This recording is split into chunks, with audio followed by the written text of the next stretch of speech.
নমস্কার, আমি Biswadip K for kitchen চ্যানেলে আপনাদের সকলকে স্বাগত। আজকে আমি আপনাদের সঙ্গে শেয়ার করব একটা খুব কমন রেসিপি, যেটা হচ্ছে আমাদের খুব প্রিয়, সবারই খুব ভালো লাগে। সেটা হচ্ছে ভেজিটেবল প্যাটিস।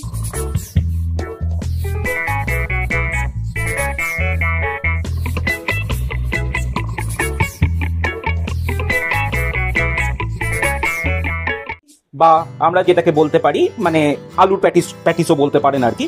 তো এইটা আমরা বেসিক্যালি কিভাবে করে থাকি, এটা আমরা মাইক্রোওভেন বা এয়ার ফ্রায়ার এগুলোর মধ্যে দিয়ে করে নিতে পারি। কিন্তু আজকে আমি একদম কড়াইয়ে, যাদের মাইক্রোওভেন নেই বা এয়ার ফ্রায়ারও নেই, সেই ক্ষেত্রে কড়াইয়ে কি করে একদম লেয়ার সমেত সেই প্যাটিসটা আমরা তৈরি করব। তার জন্য আমি কি করলাম, এখানে এই কাপের মেপে আমি 1 কাপ মতো ময়দা এখানে নিয়ে নিলাম, আন্দাজ মতো সামান্য নুন দিলাম, একটুখানি চিনি দিলাম, এবং এটা হচ্ছে টিস্পুন মানে 4 চামচ। সেই 4 চামচ মেপে আমি জাস্ট এর মধ্যে, খুব বেশি আমাদের দরকার নেই, 2 চায়ের চামচ মতো তেল এখানে দিয়ে দেবো। তারপরে এখানে একটা ডো বানাতে হবে। সেই ডোটা হচ্ছে খুব সফটও হবে না, আবার খুব বেশি টাইটও হবে না, সেইভাবে ডোটা বানাতে হবে। তা ময়দাটা আমরা এখানে ভালো করে এগুলো মিশিয়ে নিচ্ছি, নুন, সামান্য চিনি এবং তেলটা দিয়ে ময়দাটা মিশিয়ে নিচ্ছি, এবং তারপরে অল্প অল্প জল দিয়ে আমাদের ডোটা বানিয়ে ফেলতে হবে। অল্প অল্প জল দিয়ে এটাকে মেখে নিতে হবে। ঠিক এইভাবে আমাদের ডোটা তৈরি হয়ে গেল। এটা কিন্তু যেটা বললাম, খুব সফটও হবে না, আবার খুব হার্ডও হবে না, ঠিক এইরকম ভাবে ডোটা তৈরি করতে হবে। আমি এই ট্রান্সপারেন্ট ফিল্ম দিয়ে এটাকে কভার করে রেখে দিলাম। যাদের নেই কোনো অসুবিধা নেই, যেটা বললাম, ভেজা কাপড় দিয়ে চাপা দিয়ে রেখে দিলেও হবে। এটা আমরা একটু রেস্ট করে দেবো মোটামুটি ভাবে মিনিট 15 মতো। আর এর মধ্যে আমরা তৈরি করে ফেলবো এই প্যাটিস তৈরি, যে ভিতরে যে পুরটা থাকবে সেই পুরটাকে আমরা তৈরি করে ফেলবো। প্যাটিসের ভিতরে পুরটা বানানোর জন্য আমরা এখানে 4টে আলুকে সিদ্ধ করে নিয়েছি। আর এই আলুগুলোকে আমরা জাস্ট এইভাবে, যাতে পুরো কিন্তু চটকে নয়, এরকম ভাবে ভেঙে নিতে হবে আলুগুলোকে। আমরা একটু ভেঙে নিচ্ছি এইভাবে। এখানে আলুগুলোকে ভেঙে নিয়েছি, দিয়ে দিলাম সামান্য নুন। আর এই নুনটাকে আমরা খুব আলতোভাবে, খুব বেশি যাতে চটকে না যায়, এইভাবে আলতোভাবে আলুটার মধ্যে মিশিয়ে নেব। আমি এই আলুর পুরটা তৈরি করব পেঁয়াজ দিয়ে। আপনাদের ইচ্ছে হলে আপনারা পেঁয়াজ ছাড়াও করতে পারেন, কোনো অসুবিধা নেই। তবে আমি পেঁয়াজ দিয়ে করব, তাই জন্য আমি এখানে ইন্ডাকশন অন করে দিলাম এবং এখানে দিয়ে দিলাম মোটামুটি 1.5 টেবিল চামচ পরিমাণ তেল। এটা দিয়ে আমি কি করব, পেঁয়াজ এটা গরম হয়ে গেলে আমি পেঁয়াজগুলোকে একটু ভেজে নেব। পেঁয়াজটাকে কিন্তু কুচি কুচি করে কেটে নিতে হবে, যতটা ছোট সম্ভব সেইভাবে কেটে নিতে হবে, এবং পেঁয়াজটাকে একটু আমরা ভেজে নেব।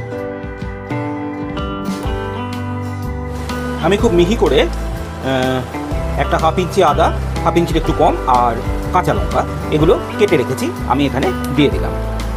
এর সঙ্গে মিশিয়ে নিচ্ছি। পেঁয়াজটা আর একটু ভাজা হবে। এর মধ্যে দিয়ে দিলাম এরকম ছোট 1 বাটি কড়াইশুঁটি। এটাকেও একটুখানি আরো মিনিট খানেক নাড়াচাড়া করে নেব। কড়াইশুঁটিটা একটু সাদা সাদা হয়ে এলে আর কি, মানে মোটামুটি ভাজা হয়ে গেলে আমরা এখানে দিয়ে দিচ্ছি এই যে আমাদের ভাঙা আলুটা।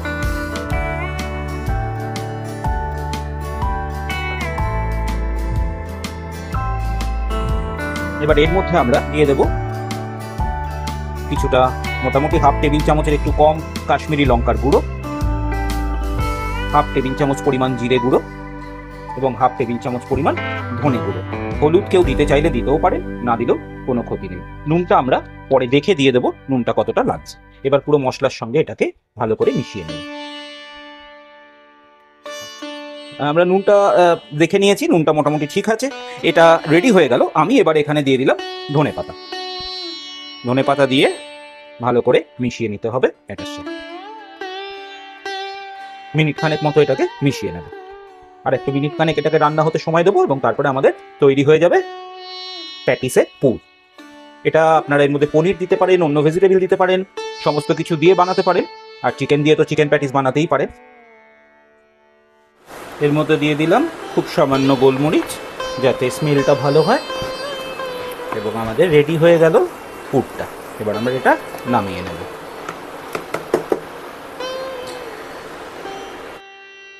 আমরা এটা তুলে নিচ্ছি। এটা দিয়ে কিন্তু আপনারা খুব ভালো আলুর স্যান্ডউইচও বানাতে পারেন। এই পুরটা দিয়ে অনেকভাবেই এই পুরটাকে ব্যবহার করা যেতে পারে। তাহলে এবার আমরা চলে আসবো প্যাটিসের লেয়ারটা তৈরি করতে। ময়দাটা আমরা রেস্ট করেছিলাম, তো এটা খুলে দিচ্ছি। আমাদের ময়দা এরকম হয়েছে। এবার এটাকে আমরা ময়দাটাকে একটু সরিয়ে রাখছি। এবার আমাদের যে কাজটা করতে হবে সেটা হচ্ছে এই বাটিটার মধ্যে আমরা, এখানে কর্নফ্লাওয়ার রয়েছে, আমরা কর্নফ্লাওয়ার এখানে দিচ্ছি মোটামুটি 1 টেবিল চামচ পরিমাণ। এটা হাফ টেবিল চামচ আছে, 1 টেবিল চামচ পরিমাণ কর্নফ্লাওয়ার এখানে দিলাম। এখানে মোটামুটি 1 চামচ পরিমাণ মাখন দিলাম। এবং পরে যদি এটাকে অ্যাকচুয়ালি আমাদের একটা খুব পেস্ট টাইপের বানাতে হবে, আর যদি আমাদের মাখন বা এই ধরনের কিছু লাগে আমরা সেখানে মাখনও অ্যাড করতে পারি বা সামান্য তেলও অ্যাড করতে পারি। তাহলে এটাকে কিন্তু খুব ধৈর্য নিয়ে ভালো করে এই মাখনের সঙ্গে কর্নফ্লাওয়ারটাকে মিশিয়ে নিতে হবে। এইরকম একটা ক্রিমের মতো জিনিসটা বানাতে হবে। এখানে আমি খুব সামান্য তেল অ্যাড করছি, খুবই সামান্য, ভালো করে ফেটিয়ে নিচ্ছি।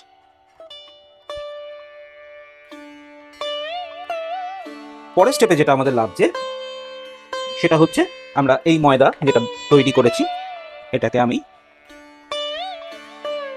মোটামুটি ভাবে এটাকে সমান মাপের আমি কেটে নেব।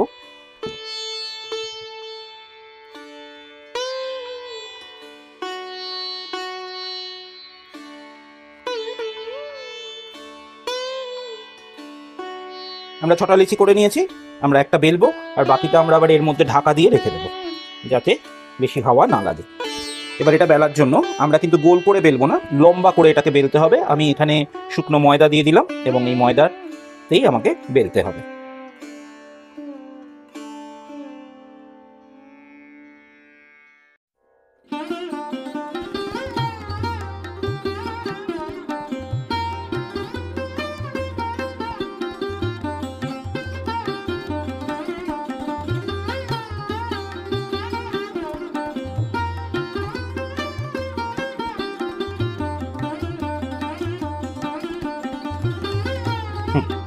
বেলা হয়ে গেছে।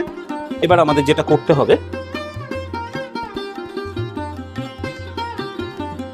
এই যে ক্রিমটা আমরা তৈরি করেছি কর্নফ্লাওয়ার এবং বাটার দিয়ে, সেটা আমাদের পুরো ভালো করে এখানে লাগিয়ে দিতে হবে প্রত্যেকটা জায়গায়। এবার এটা সব জায়গায় যাতে লাগে সেভাবে দেখে নিতে হবে। তারপরে খুব যতটা সম্ভব একদম এইভাবে এটাকে আমরা পাকিয়ে নিচ্ছি। ঠিক এইভাবে রোলটা করে নিচ্ছি। এইভাবে এই রোলটা করে নেওয়ার পর এই রোলটাকে আমরা আরেকবার বেলে নেব। রোলটাকে এবার কিন্তু খুব বেশি পাতলা হবে না, আবার খুব মোটাও না, সেইভাবে রোলটাকে বেলে নিতে হবে।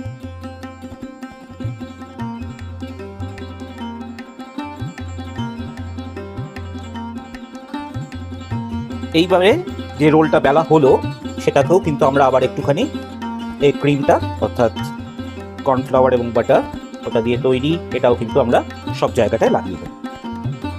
এটা কিন্তু আমরা তৈরি করেও এই যে পুরো প্যাটিসটা যখন তৈরি হয়ে যাবে কাঁচা অবস্থায় আমরা কিন্তু ওই রকম ট্রান্সপারেন্ট ফিল্ম দিয়ে মুড়ে ডিপ ফ্রিজে রেখে দিতে পারি এবং অন্য যে কোনো সময় সেটা বার করে নর্মাল টেম্পারেচারে এনে ভেজে নিতে পারবো। তাহলে এটা তৈরি হয়ে আমি সব জায়গায় লাগিয়ে দিলাম এবং এটাকেও আমি খুব আস্তে আস্তে মুড়ে দেবো। এটা মুড়ে আমি রেখে দেবো কিছুক্ষণের জন্য। এইভাবে আমাদের বাকিগুলো তৈরি করে ফেলতে হবে। এইভাবে এগুলো বানিয়ে নেওয়া হয়েছে, আমরা 4টে বানিয়েছি। এবার এগুলোকে কি করব, আমরা মাঝখান থেকে দুভাগে ভাগ করে নেব।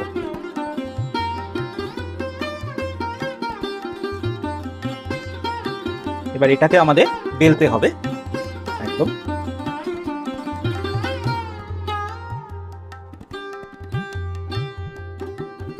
একটু শুকনো ময়দা দিয়ে নিলাম। এবার এটাকে আমরা বেলে নেব।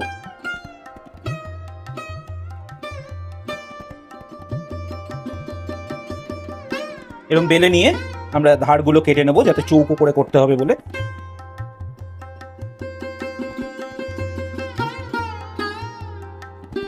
একটা সসটাও তৈরি করে নেওয়া যাবে এটা দিয়ে।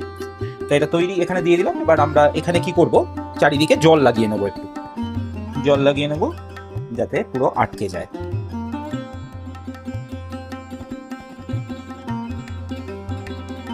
এবার আমরা দিয়ে দেবো পুরটা মাঝখানটায় একদিক করে।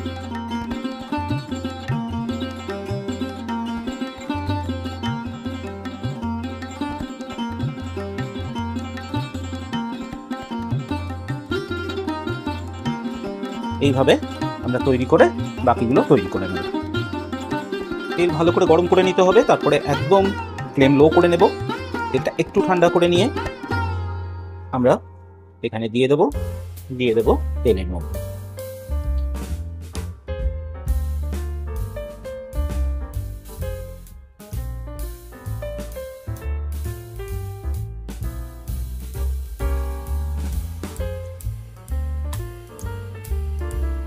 চামচ দিয়ে ওপরে ওপরে দিয়ে যেতে হবে।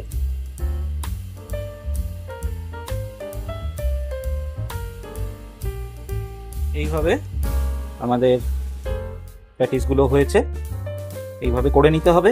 আমি একটা চৌকো শেপও করেছি, আপনারা করতে পারেন। আর আরও লেচিটা বড় করে নিলে চৌকো শেপের প্যাটিসটা আপনাদের আরও বড় হবে। এইভাবে প্যাটিসটা হয়ে গেল। বাকিগুলো আমরা করে নিচ্ছি। আমাদের তৈরি হয়ে গেল একদম ঘরোয়া পদ্ধতিতে আলুর প্যাটিস। এটা কিন্তু আপনারা মাইক্রোওভেনে করতে পারেন। মাইক্রোওভেনে করলে তেলটা কম লাগছে এবং আরও ভালো করে ফোলে, কিন্তু যাদের নেই তারা তো কড়াইয়েও এটা করতে পারে, সেই জন্য সেটা দেখিয়ে দেওয়া হলো। আমি একটা ভেঙে একটু খাচ্ছি। এই হচ্ছে, এটা কিন্তু একদম ক্রিস্পি হয়েছে, যেরকম প্যাটিসের হয়ে থাকে সেরকম ক্রিস্পি হয়েছে, এবং লেয়ারটাও আপনারা খাওয়ার সময় বুঝতে পারবেন। তাহলে এটা রেডি হয়ে গেল। ভিডিওটা ভালো লাগলে অবশ্যই লাইক করবেন, শেয়ার করে দেবেন আপনাদের বন্ধু বান্ধব আত্মীয় স্বজনের মধ্যে। খুব তাড়াতাড়ি ফিরে আসবো একটা নতুন ভিডিও নিয়ে। আর তাছাড়া আমাদের রন্ধনে বন্ধন তো আছেই, সেটা কিন্তু অবশ্যই দেখবেন। দারুণ দারুণ, মানে আমরা চেষ্টা করছি বেশ ভালো ভালো প্রতিভা নিয়ে আসার জন্য, যারা আপনাদের সঙ্গে রান্না ছাড়াও আরো অনেক কিছু তাদের প্রতিভাটাও শেয়ার করবে। রন্ধনে বন্ধন দেখতে ভুলবেন না। সকলে খুব ভালো থাকবেন। আজকের মতো বাই।